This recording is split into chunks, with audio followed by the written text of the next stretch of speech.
ผมอยากจะถามก่อนเลยครับว่า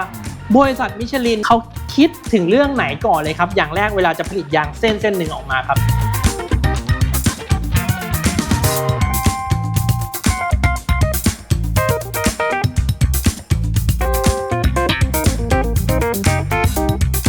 สำหรับยางกลุ่มรถไฟฟ้าก็เราก็จะมีตัวอะคูสติกโฟมที่อยู่ในท้องยางนั่นก็เป็นหนึ่งเทคโนโลยีนะครับที่ช่วยดูดซับเสียงไปในท้องยางครับแล้วก็มีอีกอันนึงซึ่งล้ำสุดๆเลยเรื่องของยางอัพทิสจะเป็นยางที่ไม่ง้อเรื่องลมเลยตัวนี้ยังอยู่ในขั้นตอนทดลองนะครับยังไม่ได้ออกวางจำหน่ายสำหรับคนใช้รถใช้ยาง 50,000 โลหรือ2 ปีเปลี่ยนในระดับความปลอดภัยที่ใช้งานความเร็ว120หรือว่าวิ่งถนนเปียก80-90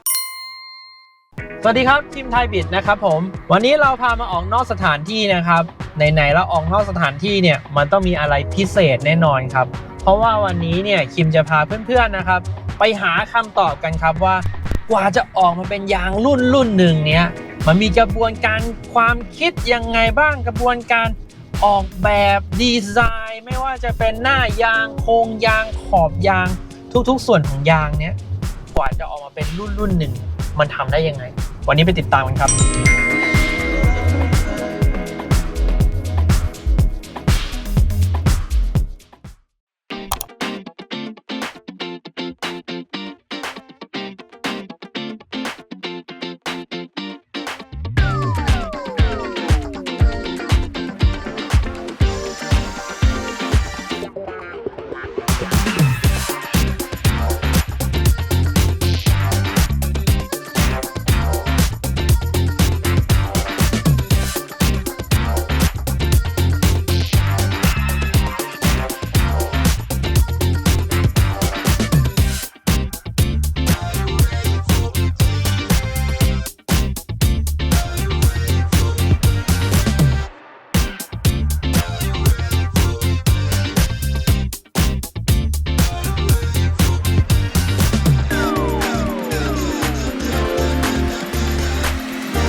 ตอนนี้นะครับคิมก็ขับรถมาถึงอยุธยาแล้วนะครับแล้วก็ใช้ยางมิชลินไพลอตสปอร์ต 5 นะครับผมมันเป็นความรู้สึกที่เรารู้สึกได้ว่าพอเราได้ใช้ยางมิชลินไพลอตสปอร์ต 5 แล้วเนี่ยมันมีความแตกต่างความเปลี่ยนแปลงอะไรยังไงบ้างนะครับสิ่งหนึ่งเลยที่คิมรู้สึกว่าประทับใจมากที่สุดก็คือเรื่องของความนุ่มยางสปอร์ตทุกคนจะเข้าใจว่ามันเป็นยางที่ความกระด้างสูงแต่ว่ายางมิชลินไพลอตสปอร์ต 5 รุ่นนี้เนี่ยสิ่งแรกผมรู้สึกได้เลยนะคือเรื่องของความนุ่มไม่ว่าจะเป็นรอยตะเข็บทางลูกระนาดการหลับมันเนียนมากให้ความรู้สึกที่น้อยมากจริงๆออกมาตอบโจทย์กับคนใช้งานรถจริงๆนะครับซึ่งอันนี้เป็นสิ่งหนึ่งที่ผมรู้สึกได้เลยส่วนความนิ่งผมว่าด้วยการที่ผมขับรถอยู่ที่ประมาณสัก120 กิโลเมตรต่อชั่วโมงเนี่ยมันก็มีความนิ่งของมันอยู่ในตัวนะครับมันอาจจะไม่ได้โชว์สมรรถนะของมันได้แบบเต็มประสิทธิภาพนะแต่ว่าการใช้แบบทั่วไปปกติเนี่ยผมคิดว่ามันก็นิ่งในระดับที่ดีส่วนต่อมาก็คือเรื่องของการเข้าโค้งเนี่ยจากกรุงเทพมาอยุธยาเนี่ยเข้าโค้งพอดีผมวิ่งทางรองแล้วก็จะมีทางโค้งเยอะหน่อยนะครับการโยนตัวเนี้ยต่ำลงต้องบอกอย่างนี้ครับว่าผมมาขับรถแคมรี่แต่ว่าเป็นใช้ยางประเภทนุ่มเงียบทำให้มีการโยนตัวเยอะเวลาเราหักเลี้ยวโค้งเลี้ยวซ้ายเลี้ยวขวาทีเนี่ยมันจะรู้สึกว่าโยนเยอะมากๆแต่ว่าพอมาใช้ Pilot Sport 5 ตัวนี้การโยนตัวต่ำลงมันก็ยังรู้สึกโยนตัวอยู่นะครับแต่ว่าอาจจะเป็นด้วยเพราะว่ารถแคมรี่มันไม่ใช่รถทรงแบบสปอร์ตเนาะเป็นรถแบบลักชัวรี่เน้นความนุ่มเงียบมันก็อาจจะเป็นส่วนผลมาจากเรื่องการโยนตัวการให้ตัวของรถด้วยซึ่งไอ้ส่วนนี้ผมก็คิดว่าจากที่ผมใช้ยางนุ่มเงียบเนี่ยการโยนตัวมันอยู่มานี้นะพอมาใช้ Pilot Sport 5 การโยนตัวมันก็ต่ำลงทำให้รู้สึกแบบกระชับมือมั่นใจเพิ่มมากยิ่งขึ้นต้องพูดอย่างนี้นะครับส่วนเรื่องเสียงนะครับคิมต้องบอกอย่างนี้ครับว่าก่อนหน้านี้คิมใช้ยางประเภทแบบนุ่มเงียบเรื่องเสียงพอมาใช้ Pilot Sport 5 ผมคงอวยไม่ได้ว่ายาง Pilot Sport 5 มันจะเงียบกว่าตัวยางตัวเก่าที่ผมเคยใช้อยู่ถ้าเทียบกับประสบการณ์ที่ผมเคย ใช้ยางสปอร์ตที่ผ่านมาก็ต้องบอกว่าเป็นยางสปอร์ตที่ค่อนข้างเงียบมากกว่าครับในยี่ห้ออื่นๆนะครับ Pilot Sport 5 สำหรับผมเนี่ยในภาพรวมถือว่ามันเป็นเหมือนแบบตัวจบที่ดีเหมือนกันนะครับไม่ว่าจะเป็นเกาะถนนเข้าโค้งก็ดีนะครับนุ่มเนี่ยตอบโจทย์ผมมากๆนะครับอันนี้รู้สึกได้เลยตั้งแต่ครั้งแรกที่ขับแล้วก็ตลอดระยะทางเวลาที่ขับรถมาถึงอยุธยานะครับส่วนเรื่องเงียบก็โอเคสำหรับยางสปอร์ตนะครับแต่ถ้าไปเทียบกับยางเซกเมนต์นุ่มเงียบจริงๆแล้วเนี่ยอาจจะยังไม่ใช่คีย์หลักสัก100%นะครับผมก็ยังให้ Michelin Pilot Sport 5 รุ่นนี้ถือว่าเป็นรุ่น1ในดวงใจนะครับถ้าคุณอยากจะครบจบในตัวเดียวเนี่ยยอมลงทุนที่ Michelin Pilot Sport 5 ตัวนี้ก็ถือว่าตอบโจทย์เพื่อนๆแน่นอนครับ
เรามาไขข้อข้องใจกันนะครับว่ากว่าจะมาเป็นยางแต่ละเส้นเนี่ยมันมีที่มาที่ไปยังไงบ้างเราอยู่กับพี่ภพครับผมครับสวัสดีครับช่วยแนะนำตัวพี่ภพนิดนึงครับว่าพี่ภพเป็นใครมาจากไหนอะไรยังไงครับผมสมภพเกิดมงคลนะครับเป็น Product Expert จากทางมิชลินครับเป็นผู้เชี่ยวชาญเกี่ยวกับเรื่องยางรถยนต์โดยเฉพาะนะครับพี่ภพก็จะให้เก็บความรู้เนี่ยเกี่ยวกับเรื่องยางกับเพื่อนๆด้วยนะครับ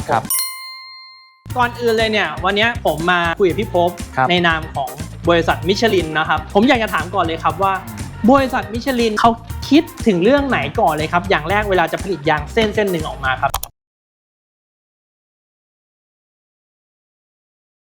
เรื่องของผลิตยางเนี่ยอันดับหนึ่งก็เรื่องของความปลอดภัยแล้วก็เรื่องของอายุการใช้งานการตอบสนองความต้องการของผู้บริโภคมิชลินเรานอกจากจะทำยางแล้วเนี่ยเรายังคำนึงถึงเรื่องของการรักโลกด้วยก็คือเรามีแผนว่าภายในปี 2030 เนี่ยเราต้องใช้วัสดุที่สามารถรีไซเคิลได้เนี่ย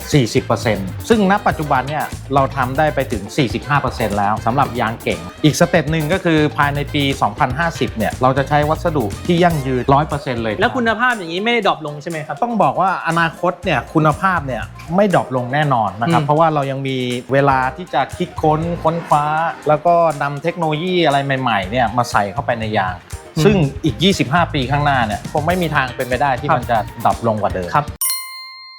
คิมอยากจะให้พี่ภพเนี่ยช่วยอธิบายหน่อยว่าในแต่ละส่วนของยางจริงๆแล้วมันทำหน้าที่ยังไงบ้างเรามาเริ่มกันเลยนะครับที่หน้ายางก่อนครับหน้ายางเนี่ยมันก็จะมีพื้นผิวสัมผัสและก็ลายดอกยางแต่ละส่วนจริงๆแล้วมันทำหน้าที่อะไรบ้างครับ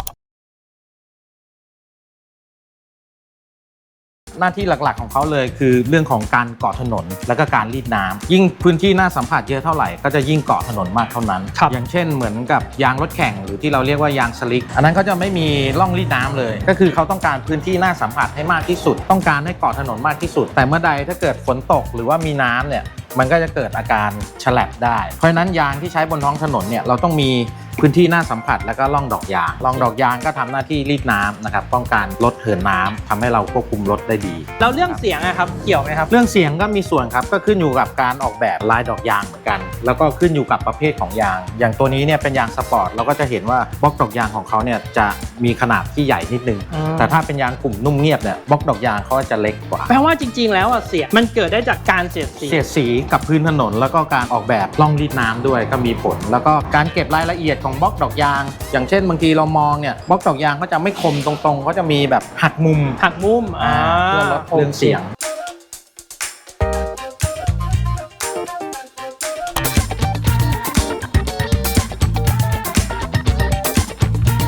แล้วส่วนของแก้มยางอะครับพี่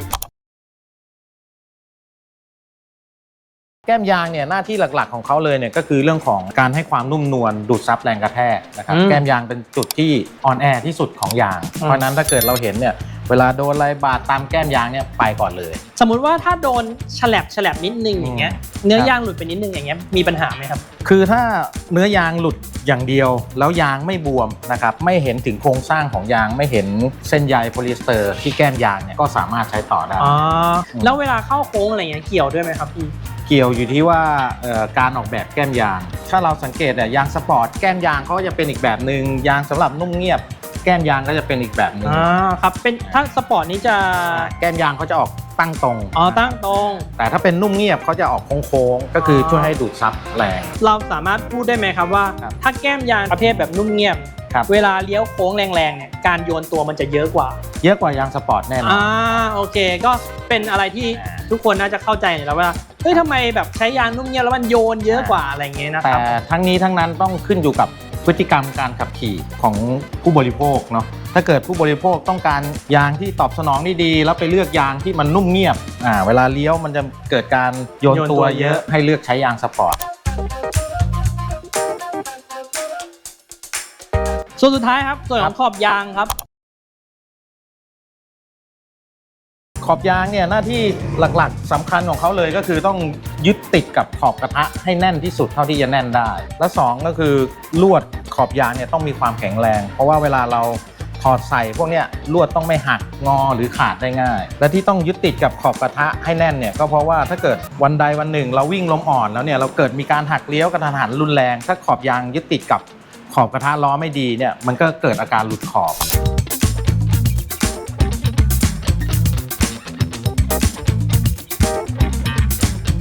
แล้วเรื่องการรับน้ำหนักจริงๆแล้วคือส่วนไหนที่เป็นตัวรับผิดชอบครับเรื่องของการรับน้ำหนักนะครับของมิชลินเราพูดเสมอว่าส่วนที่รับน้ำหนักก็คือลมยางเป็นตัวกักเก็บลมครับแต่กักเก็บลมยังไงไม่ให้ยางเสียหายเพราะฉะนั้นบรรทุกหนักมากๆคุณก็ควรที่จะเติมลมเยอะกว่าปกติใช่ครับแล้วเราจะรู้ได้ไงว่าเติมลมเท่าไหร่ถึงเหมาะสมกับรถเราที่แก้มยางเขาก็จะมีบอกว่ายางเส้นนี้สามารถรับน้ำหนักได้สูงสุดเท่าไหร่แล้วก็รับอัตราลมยางสูงสุดได้เท่าไหร่ก็สามารถเติมตามนี้ได้เลยถ้าสมมุติว่าเติมมากกว่านี้มีผลยังไงบ้างครับคือเติมมากกว่านี้เราไม่แนะนำเนาะเพราะว่าอย่างที่รู้กันคือถ้าเติมเยอะเกินเนี่ยยางมันก็ยิ่งเบ่งตัวมากๆถ้าเกิดโดนอะไรมันก็เหมือนลูกโป่งตึงมากเราเข็มแล้วจิ้มไปปุ๊บมันก็พร้อมที่จะตึ้มเลยในยาง1เส้นนะครับมันก็จะมีส่วนประกอบเนี่ยมากกว่า200ชนิดทีนี้ยางแต่ละรุ่นแต่ละประเภทเนี่ยที่เราจะออกมาได้เนี่ยเราก็ต้องมีการศึกษาค้นคว้าวิจัยแล้วก็เราดูจากข้อมูลพื้นฐานจากของยางรุ่นก่อนแล้วเราก็เอาข้อมูลนั้นเนี่ยมาปรับปรุงพัฒนายางให้มันดียิ่งขึ้นไปอีกเวลาเขาคิดลายดอกยางออกมาแบบนี้เขาต้องคิดอะไรบ้างครับ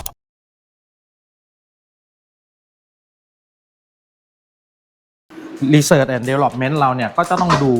นะครับว่าฐานข้อมูลที่เรามีมาเนี่ยเราเป็นยังไงลูกค้ามีการบ่นเรื่องเสียงไหมเรื่องสึกเร็วเรื่องเบรกไม่อยู่อะไรพวกเนี้ยเราดูฐานข้อมูลตัวนั้นแล้วเราก็นำมาวิเคราะห์พัฒนาอย่างยางตัวนี้เนี่ยเราพัฒนาให้มันดีขึ้นนะครับในเรื่องของอายุการใช้งานเรื่องของประสิทธิภาพการเบรกบนถนนเปียกถนนแห้งเนี่ยดีขึ้นหน้าตาจริงๆแล้วมันก็คล้ายๆแบบเดิมอย่างเงี้ยเวลาเราพัฒนาขึ้นมาทุกคนก็คงสงสัยว่าเดี๋ยวนี้มันมีลายดอกยางแบบเยอะมากเนาะแล้วทำไมมิชลินถึงออกแบบลายดอกยางแบบนี้ในยางสปอร์ตคือลายดอกยางแบบนี้เนี่ยเดี๋ยวนี้เราจะเห็นว่ายาง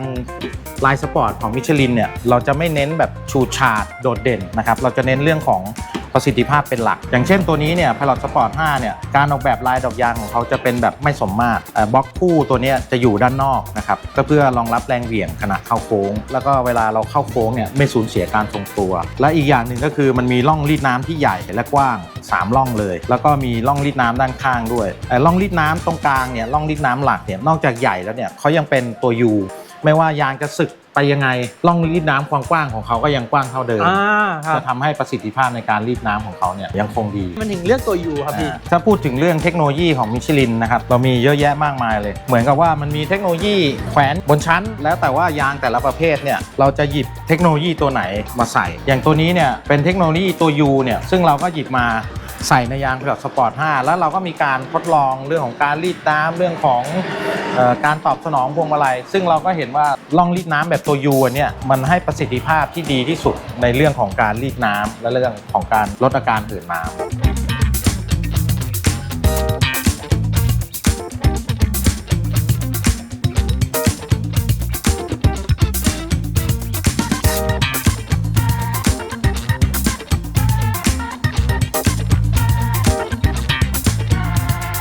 เราก็มีแก้มยางเนาะที่เรียกว่า Premium Touch หรือเรียกยางว่า Velvet ผิวเหมือนกำมะหยี่เลยนะครับตัวนี้เนี่ยเราใช้เทคโนโลยีขั้นสูงนะครับมิชลินเป็นเจ้าแรกนะครับในประเทศไทยที่ใช้เทคโนโลยีตัวนี้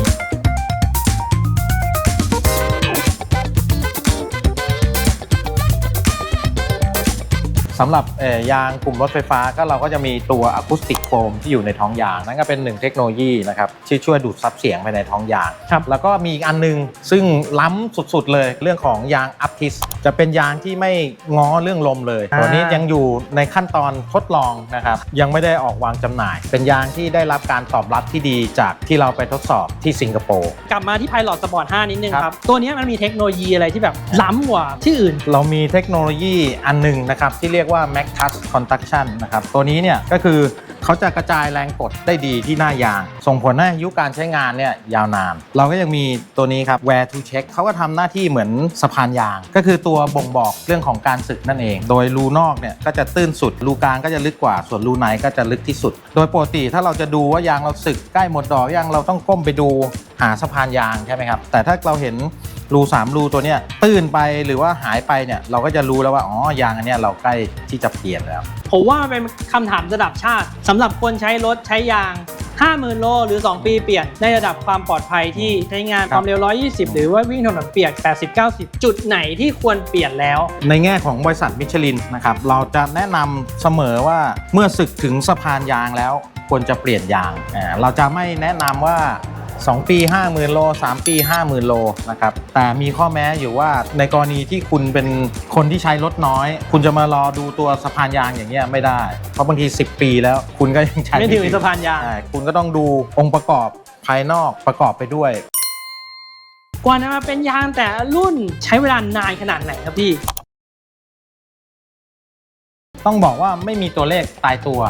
ครับมันก็ขึ้นอยู่กับประเภทของยางแต่ว่าโดยเฉลี่ยคร่าวๆเนี่ยสำหรับยางเก่งเนี่ยก็น่าอยู่ประมาณ4 ปี5 ปี6 ปีแล้วแต่บ่านี่อาจจะนานหน่อยอย่าง Pilot Sport 5เนี่ยกี่ปีกว่าจะออกมาตัวนี้ตัว Pilot Sport 5 เราออกตัวปี2022จาก2017มา22ก็5 ปีก็ถือว่าเป็นช่วงเวลาที่ค่อนข้างยาวนานเหมือนกันนะกว่าจะได้ยางออกมารุ่นใหม่รุ่นหนึ่งนะครับผมวันนี้เราก็น่าจะได้คำตอบเกี่ยวกับยางรถยนต์ว่าแต่ละส่วนทำหน้าที่ยังไงมิชลินเนี่ยกว่าจะคิดค้นผลิตเทคโนโลยีต่างๆออกมาในสายไม้ยางเส้นหนึ่งเนี่ยเขามีวิวัฒนาการ A B C D ยังไงบ้างความล้ำในแต่ละรุ่นมิชลินอ่ะเป็นผู้นำเพราะว่าเทคโนโลยีใหม่ๆอย่างเงี้ยที่คุณเจอที่คุณพบอ่ะคุณสามารถเจอได้กับมิชลินก่อนอย่างเช่นยางประหยัดน้ำมันอย่างเงี้ยมิชลินก็เป็นเจ้าแรกเพราะฉะนั้นเนี่ยเพื่อนๆไว้ใจได้เลยถ้าคุณอยากได้นวัตกรรมใหม่ๆเทคโนโลยีใหม่ๆครับมิชลินเนี่ยตอบโจทย์เพื่อนๆแน่นอนวันนี้นะครับขอขอบคุณเพื่อนๆมากนะครับที่ติดตามคลิปดีๆจากทางไทยบิดนะครับแล้วก็ขอบคุณพี่พรหมมากนะครับที่มาให้ความรู้เพื่อนๆฝากกดแชร์กดไลค์กดติดตามช่องไทยบิดของเราด้วยนะครับแล้วก็เพื่อนๆนะครับที่อยากจะลองใช้ยางมิชลินสามารถเข้ามาเลือกซื้อได้เลยนะครับที่ www.thaibid.com ของเรานะครับเรามียางมิชลินทุกรุ่นทุกไซส์ราคาพิเศษนะครับให้เพื่อนๆแน่นอนครับวันนี้ขอบคุณมากครับสวัสดีครับสวัสดีครับ